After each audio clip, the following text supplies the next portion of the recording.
Olá pessoal, meu nome é Eduardo Pitinini, sou médico anestesiologista e diretor médico do Portal Anestesia. O nosso papo hoje é sobre um guideline que saiu sobre o manejo das vias aéreas no paciente com Covid-19. É um guideline da Associação dos Anestesiologistas da Inglaterra, da Difficult Airway Society, também da Sociedade de Terapia Intensiva da Inglaterra. Este consenso ele mostra aí alguns princípios para gerenciar a intubação traqueal de emergência, a via aérea difícil, prevista e não prevista, a parada cardíaca e também a anestesia nesses pacientes com Covid. Um ponto importante é que quando sai um guideline, a gente tem que ter uma análise crítica em relação a isso. É importante que a gente saiba que muito do que se fala tem que ser adaptado às políticas locais, né? Então, muito do que se faz em outros países a gente não consegue reproduzir igualzinho no Brasil, né? Então, as políticas elas têm que ser, elas devem ser adaptadas às nossas realidades, tá? Então, primeiro ponto, transmissão dessa doença. Então, a gente sabe que a transmissão ela é predominantemente por espalhamento de gotículas, ou seja, partículas aí que vão se depositar no ar e também do contato direto com as secreções do paciente, né, os objetos contaminados, não só a transmissão propagada pelo ar, mas também a transmissão das contaminações, por isso está todo mundo aí tomando banho de álcool gel todo dia. E a gente sabe que o procedimento em via aérea é um dos mais arriscados, se não for o mais arriscado, né? Porque gera aí aerossóis, né? Gera partículas de vírus junto com a respiração, com os produtos da respiração e também com as gotículas se tiver tosse junto, e que podem fazer a contaminação do profissional. Então a segurança do pessoal é muito importante, os equipamentos, todo mundo está careca de saber, não vou ficar repetindo sobre o procedimento aqui, como que você paramenta, não paramenta, a gente já sabe tudo como deve fazer isso e tem que ser o mais rigoroso possível em relação a isso. Em relação ao que mais gera contaminação, qual que é o maior potencial de contaminação, então saiu uma revisão sistemática aí do risco de infecção para profissionais de saúde, vendo aí uma literatura, mas é uma literatura limitada, então cuidado aí quando a gente falar. Obviamente que é isso, certamente que é isso, a gente tem que ter um pouco mais de cuidado quando fala, mas a gente sabe que da ordem decrescente de risco, a gente tem inicialmente a intubação traqueal, depois a traqueostomia ou macrico, se você fizer no seu paciente, depois a ventilação não invasiva e por último a máscara facial de ventilação, tá bom? Outros procedimentos que podem gerar aí um potencial contaminação, então quando desconecta o circuito ventilatório do paciente, né, sendo anestesia ou na terapia intensiva, quando o paciente tem uma extubação traqueal, aí a própria ressuscitação cardiopulmonar também, né, antes da intubação desse paciente, a broncoscopia é outro procedimento que a gente sabe que é potencialmente muito contaminante também, e aspirar o paciente, a gente sabe que também isso pode acontecer de alguma forma.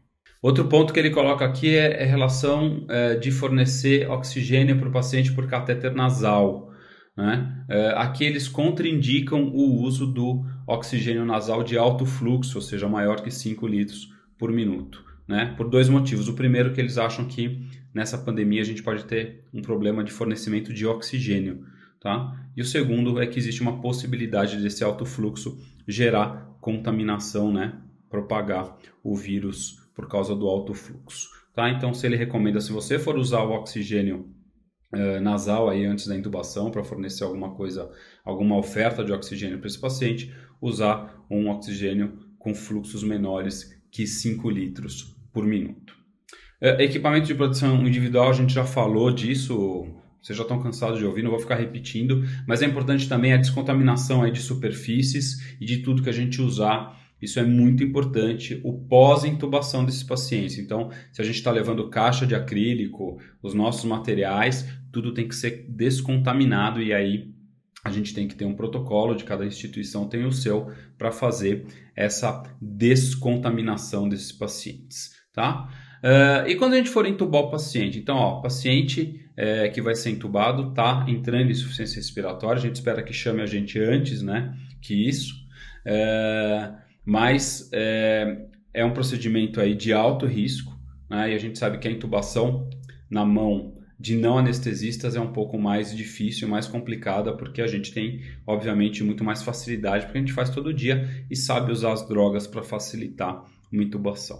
De qualquer forma, a intubação é sempre um procedimento de alto risco, né? Esses pacientes do COVID, 10% deles têm uma hipoxemia grave, já com uma saturação de oxigênio abaixo de 80%, e 2% desses sofrem parada cardíaca durante a intubação. Talvez esses números sejam até maiores nesses pacientes com COVID, a gente não sabe direito, mas é o que se acha, né? As suposições. A gente sabe que existe aí uma taxa de sucesso de intubação traqueal nesse estudo aqui que eles falam da literatura abaixo de 80%, né? E 20% só das intubações são realizadas nas duas tentativas. Tá? Então a gente vê que existe uma falha, porque obviamente deve haver aí não anestesistas ou pessoas que não têm tanto manejo, tanta intimidade com a via aérea como os anestesiologistas. Então existe aí sempre um aumento do risco de contaminação aí desses profissionais de saúde, porque se você ficar manipulando durante muito tempo a via aérea, a chance de se contaminar é muito fácil. Então o ideal é sempre o cara mais experiente, com todo o material, com toda a preparação e de preferência com um protocolo em relação à intubação. Então, a gente sabe que o cara que vai intubar é o cara que tem mais mão, né? Não vai mandar o residente fazer a intubação de COVID. Mesmo o R3, né, que já tem uma vivência maior entre os outros residentes, a gente sabe que não é o indicado para ele. Tem que ir os caras que têm mais manejo para fazer essa intubação aí desses pacientes. E lembrar também, um ponto importante, que a gente vai estar estressado para intubar esse paciente, né? A gente já é um procedimento que gera estresse na gente habitualmente, uma via aérea difícil, principalmente uma não prevista, todo mundo fica estressado, e imagina a gente ter esse contexto num paciente COVID que ainda pode te transmitir uma doença, né? E tá todo mundo com medo, né? Falar que não tá com medo é mentira, né? Todo mundo tem medo de pegar o COVID, todo mundo tem medo de ser entubado e acontecer e morrer, né? Todo mundo tem medo disso, eu não sou diferente, estou morrendo de medo, já deixo bem claro isso aqui. Isso faz parte do nosso dia a dia, a gente tem que enfrentar, mas a gente realmente é uma situação de estresse que a gente se submete. E aí é mais difícil, quando a gente está estressado, piora o nosso desempenho. Então, para a gente entubar esse paciente, lembre-se, primeiro ponto aqui, preparação. Então, preparação institucional. Então, todo equipamento de manejo de via aérea tem que estar pronto, também de via aérea difícil, né? Tem que ter número de adequado aí de funcionários, né? Depois a gente vai falar quantos são e quem são esses caras que vão ajudar a entubar. E a preparação da equipe, né? E individualmente dos anestesiologistas ou do time aí de resposta rápido, tem que saber todos os protocolos, tem que saber se paramentar e tem que saber procurar aí preditor de via aérea difícil para abordar esse paciente. Então isso é um ponto importante também. É legal que você crie um carrinho de intubação para COVID-19. Né? Então a gente tem a sala lá do COVID, é legal ter um carrinho para ele só de intubação para o COVID, isso é um ponto que ajuda bastante a gente. Tenha também sempre um plano de intubação. O plano primário e os planos de resgate devem sempre estar aí em rigor, né, em vigor, aliás, e a equipe deve estar informada para saber quais são os passos que ela deve correr. Número de funcionários. Menor número de funcionários possíveis. Menor número de funcionário possível. Por quê? Porque a gente quer evitar a contaminação e a gente tem que poupar as equipes, porque a gente acha que daqui a pouco vai ter muita gente que vai estar contaminada e a gente vai faltar gente para o combate do Covid. Tá? Então aqui a indicação desse guideline são 3 pessoas dentro da sala, do local onde vai intubar, né? Então o intubador, o assistente que vai ajudar na intubação e o outro que vai ficar observando os monitores e também injetando as drogas para o paciente ser intubado com tranquilidade. Uma quarta pessoa, o famoso runner, é o cara que fica fora da sala, que vai buscar alguma coisa se precisar ou se entra em alguma emergência. Tá? Sempre usar o equipo de proteção, o equipamento de proteção individual, perdão, mesmo em caso de parada cardíaca, quando o paciente está em insuficiência respiratória, não pode ser deixado de colocar o EPI. Tá? Sempre evitar qualquer procedimento aí que gere aerossol, né, que eles falam, a contaminação aí da sala. E se tiver qualquer manipulação de via aérea, essa sala depois tem que passar por uma limpeza aí bem rigorosa. Lembre-se, intubação em sequência rápida nesse paciente, rapidez, agilidade, né? A gente tem que ser exato com esse paciente, a gente tem que intubar sempre na primeira tentativa. Então, a gente tem que ir preparado para fazer isso. Se tiver mais que uma tentativa, o risco de contaminação é muito alto. Então, usem técnicas que vocês têm mão para fazer, né? Use a sua indução, que você induz seu paciente, que você faz a sua sequência rápida habitualmente, que você está treinado, e não faça nada que você leu, ou que você viu na internet, ou que você viu em qualquer outra mídia social. Faça o que você tem mão para fazer, porque aí você vai fazer com tranquilidade e na primeira tentativa. Tá? Bom, fazer uma bandejinha, aquela bandejinha de via aérea, um carrinho de via aérea que tenha todo equipamento de via aérea difícil. Cânula orofaríngea, estilete, bugie, cânula de intubação de vários números, lubrificante, sistema de Bolsambu, kit para crico tem que estar pronto também. O videolaringoscópio, né? Muitos protocolos falam que o videolaringoscópio é o de escolha. Óbvio, né? Eu não preciso ficar mais perto da boca do paciente, eu consigo fazer uma intubação mais longe do paciente. Então, e o videolaringoscópio muitas vezes é muito mais fácil de você intubar se você tiver um manejo adequado. Mas se você não maneja um videolaringoscópio todos os dias ou tem mão para fazer isso, vai no seu laringoscópio, o velho e bom laringoscópio, que você consegue intubar mais rápido. Não invente o que você não sabe, porque você pode se complicar. Então, além do videolaringoscópio, outros laringoscópios, máscara de ventilação e os supraglóticos, que devem estar aí de preferência de segunda geração para resgate de via aérea. Tá? Então, o operador mais adequado, o cara mais habilitado para isso, né? E sempre fazer checklist aí da sua intubação traqueal, né? Dos procedimentos pré-intubação, durante a intubação e pós-intubação. A recomendação desse guideline é que você tenha um algoritmo de via aérea difícil na sua cabeça. Se surgir alguma dificuldade de intubação, você siga esse algoritmo. Então, o que ele sugere aqui, o algoritmo da Difficult Airway Society, é de 2018, e o Vortex também ele fala que você pode utilizar. O Vortex é um protocolo muito bom, porque nessas situações aí que envolvem não só anestesistas, mas clínicos também, intensivistas, outros médicos não anestesistas, o Vortex é uma boa saída. Comunicação clara e direta, instruções simples, boa comunicação é essencial. A gente não é treinado disso na anestesia, na medicina, a gente tem que fazer esses treinamentos aí extramédicos para saber ter uma boa comunicação com as pessoas. Muitas vezes as pessoas não entendem o que você está falando, e isso a gente vê muito durante um atendimento de emergência. Anestesia, manejo de via aérea desses pacientes. Se vier um paciente para o centro cirúrgico com suspeita de COVID, a gente sempre vai fazer uma indução em sequência rápida, como a gente faz com qualquer emergência, né? Esses pacientes a gente não sabe também se está em jejum ou não, então a pressão na cricoide ela deve ser utilizada nesse paciente. A gente sabe que ela ainda é controversa, muita gente briga com o Celic, mas por meio das dúvidas faça o Celic. Só aí ele fala que você pode remover se você tiver alguma dificuldade na intubação.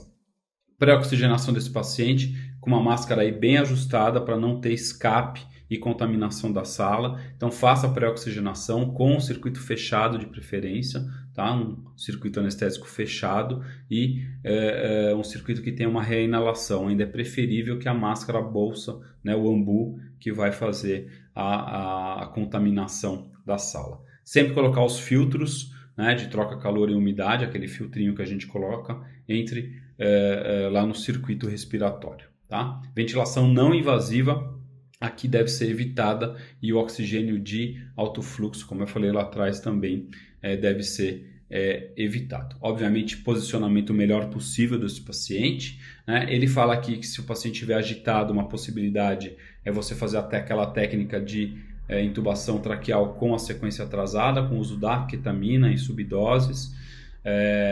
Cuidado se você nunca fez essa técnica, que não vai ser nesse paciente que você vai testar. Tá? Cuidado, se você não tem mão para fazer nessa técnica, faça a sequência rápida nesse paciente. Eu sei que ele está agitado, tudo mais, não tem jeito. As drogas de intubação, ele fala sempre para você usar, se tiver instabilidade cardiovascular, a ketamina, não cita outros hipnóticos, né? E de bloqueador neuromuscular, ele usa o rocurônio de 1 a 1,2 miligramas por quilo. E isso é a nossa grande diferença, a nossa facilidade de intubar é isso, é preparar o paciente, colocá-lo para dormir, tirar a força muscular. Com esse relaxamento é muito mais fácil da gente intubar o paciente. A succinilcolina também é uma possibilidade desse paciente, para esse paciente. Lembre-se, espere o tempo do relaxante, é muito importante isso para a gente ter boas condições de intubação. Muitas vezes eu vejo as pessoas injetando a succinilcolina e nem em 10, 15 segundos já laringoscopando o paciente não está relaxado. Precisa de 1 minuto para esse paciente parar de respirar e a gente poder intubar tranquilamente. Então garanta o seu bloqueio neuromuscular. Se você usar com o rocurônio, tiver um TOF, dá para você ver o paciente aí em condições adequadas. Deixe sempre um vasopressor diluído, uma efedrina ou um aramin, para você tratar após intubação. Pode ser que esse paciente faça instabilidade hemodinâmica logo após a intubação, mesmo com o uso de drogas cardioestáveis como a ketamina. A gente não sabe qual é o estado séptico desse paciente, né? Como que está essa viremia e como que esse paciente está.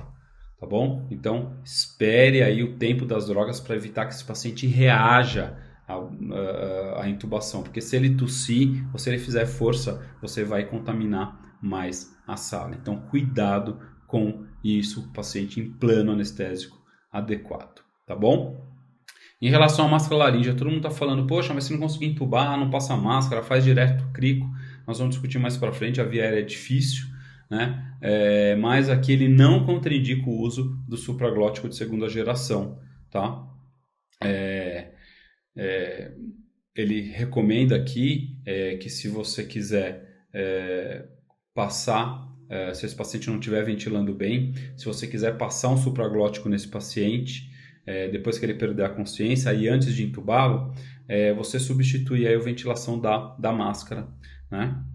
É uma possibilidade também. Então, faça aí a sua laringoscopia ou a sua videolaringoscopia tranquilamente. Mantenha-se o mais distante possível das vias aéreas. Dependendo se está com a caixa, com shield, com escafandro, com o diabo que for, fica o mais longe possível dessas vias aéreas para você minimizar a chance aí de você ser contaminado com isso, tá? Ele fala muito dos videolaringoscópios, né? Para se utilizar o laringoscópio, o videolaringoscópio é a primeira recomendação deles. Lembrar de intubar esse paciente com o tubo maior possível para facilitar a ventilação depois desse paciente. Aí vai depender do tamanho do seu paciente aí e da possibilidade de você intubá-lo com um tubo maior. Sempre intubar esse paciente, evitar enfiar muito esse tubo, né? A gente não vai depois poder ficar checando esse tubo com estetoscópio, porque a gente pode se contaminar, tá? A gente vai falar disso mais para frente. Mas intubou, deixe lá numa posição adequada, insufle o seu cuff e inicie a ventilação mecânica. Vai fazer o clampeamento ali do tubo, não vai deixar contaminar o ambiente, vai fazer todas aquelas manobras pós-intubação. Clampear, ligar já direto com o filtro, né? Não deixar ter nenhuma contaminação da sala. Então, para a gente saber a inserção adequada, se está bilateral, eles não recomendam usar o estetoscópio, tá? Então aqui é uma situação de exceção, onde eles recomendam só a observação da expensão bilateral simétrica dessa parede torácica, tá? Isso é um negócio que eu brigo sempre com os residentes, para eles auscultarem o paciente depois da intubação para saber se está bilateral bonitinho, porque de vez em quando esse olho aí dá uma enganada, principalmente para quem é mais novo, não consegue ver com tanta facilidade aí se o paciente está seletivado ou não. Aqui é a exceção, então vai ser desse jeito mesmo, e se precisar, o que eles recomendam é a ultrassonografia pulmonar para certificar aí sobre a ventilação, tá? Ele manda também passar uma sonda nasogástrica nesse paciente, esvaziar o estômago se tiver alguma coisa, e para minimizar que você manipule de novo esse paciente, tem que ir lá de novo mexer nesse paciente, então já passa a sonda nasogástrica nesse paciente e registre todo esse procedimento, deixar no lugar visível sobre como que foi feito essa intubação. Em relação à via aérea difícil não prevista, e aqui, putz, que azar, né? Será que eu posso me ferrar dessa forma, né? Pegar um cara que tem Covid ainda, via aérea difícil e não prevista? Então, aqui eles falam sobre o algoritmo básico para intubação. Aqui vai seguir a diretriz da Difficult Air Society 2018, do paciente crítico, ou o Vortex. Tá? Se tiver alguma dificuldade de intubação, isso deve ser aí gerenciado pelo pessoal da equipe. Lembre-se aí, se tiver essa dificuldade, declarar isso rapidamente, né? Declarar falha é muito importante, porque a gente aciona outros mecanismos para tentar sair da via aérea difícil. Declarou a dificuldade de via aérea difícil, o nosso próximo passo seria fazer a ventilação com máscara desse paciente. E aqui ele fala que você pode adiar a ventilação com máscara nesse paciente e passar uma via aérea supraglótica de segunda geração entre as tentativas de intubação. Então, ao invés de você ficar ventilando com máscara, né, enquanto você tenta laringoscopar, passar a máscara laríngea, porque isso reduz aí a geração, a contaminação da sala, principalmente se você usar um supraglótico de segunda geração. Se você precisar de uma via aérea de emergência, orientação aí da Difficult Airway Society 2018 é fazer a técnica bisturi, bugie, tubo, né? Então, bisturi, bugie e o tubo por cima pelo guia do bugie, né? É a preferida para você evitar a contaminação aí, a contaminação maior da sala, tá? Aqui ele fala isso para facilitar a vida de quem está manipulando aí esse paciente. E na via aérea difícil prevista, essa já é mais tranquila, entre aspas, né, já mais tranquila. A gente sabe que broncoscopia, todos aqueles procedimentos que a gente faz com o paciente acordado, eles são potencialmente perigosos nesse paciente, né? Então, a intubação aí pode ser feita por um supraglótico, pode-se induzir esse paciente para ação supraglótico, e aí por dentro passar um fibroscópio ou de alguma forma fazer uma intubação às cegas. Aí é uma situação de exceção, mas que a gente tem que lembrar sobre isso, tá?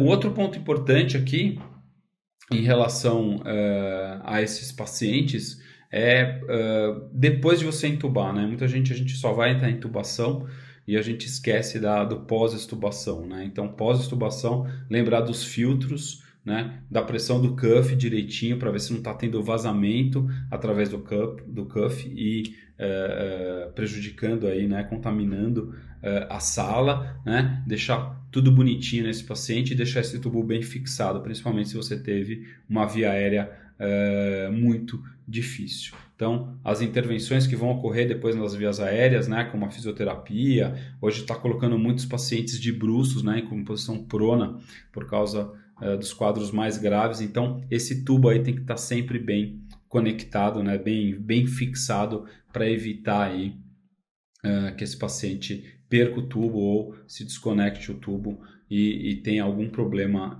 em relação a isso.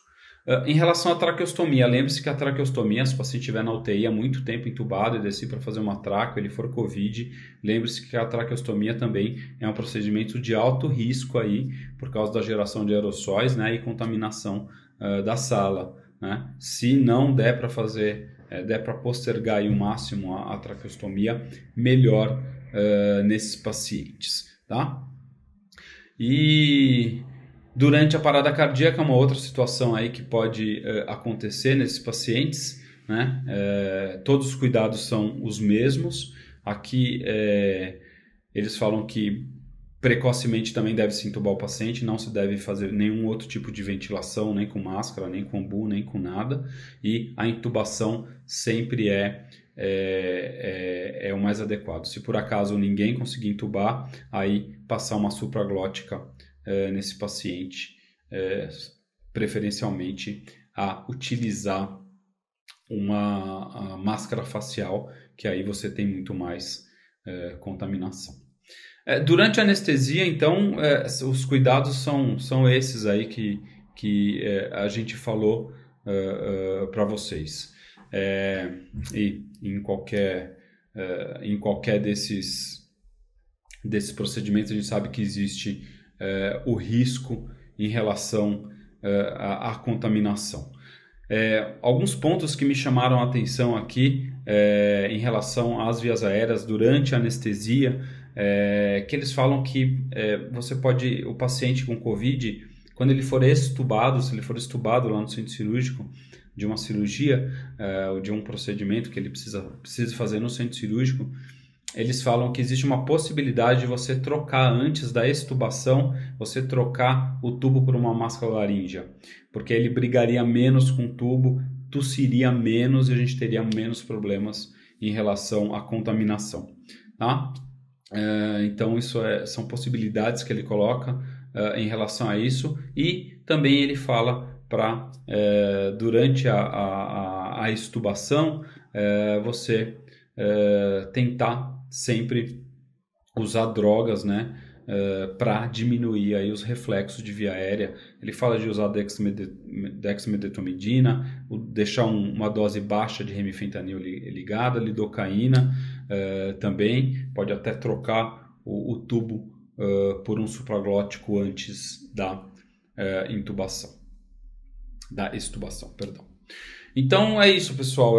São algumas recomendações que eu vi aí que eu achei interessantes, que podem servir quando a gente for fazer a intubação desses pacientes.